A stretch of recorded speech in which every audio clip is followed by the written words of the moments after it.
Parce que j'ai vu que c'est assez impressionnant. Alors moi je croyais que c'était une vieille image. 40% de votre chiffre d'affaires est encore réalisé dans les agences des aéroports.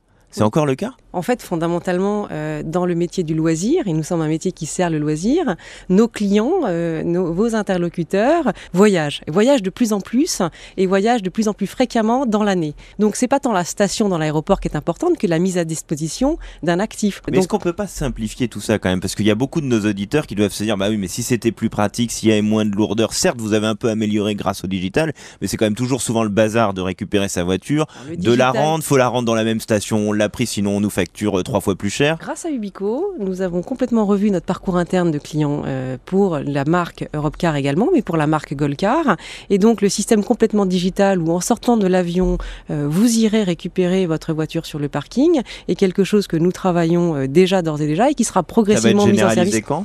Ça veut dire plus d'agences, plus de comptoirs, plus rien du tout de tout ça? Plus d'agences, plus de comptoirs. Un certain nombre de clients veulent agences et comptoirs par ailleurs. Donc il faut s'adapter à ce que demandent nos clients. Il y a les très pressés qui ne veulent plus de comptoirs. Il y a ceux qui veulent choisir. Ce qui va être important, c'est d'adapter à chacun des demandes. À partir de 2020, nous serons complètement digital. Ça ne veut pas dire pas de station. Vous arrivez à l'aéroport, vous avez quand même un parking où il faut que vous ayez une voiture. Vous aurez des hôtesses d'accueil ou des autres. Mais vous allez simplifier le complètement parcours client. Simplifié. Le digital est le point d'entrée. Nous vivons tous avec notre mobile aujourd'hui. Il n'y a aucune raison, surtout les jeunes générations, que demain on fasse différemment. Donc en fonction de vos besoins, on aura des offres qui ne seront pas les mêmes, mais qui seront toutes à partir d'une base digitale.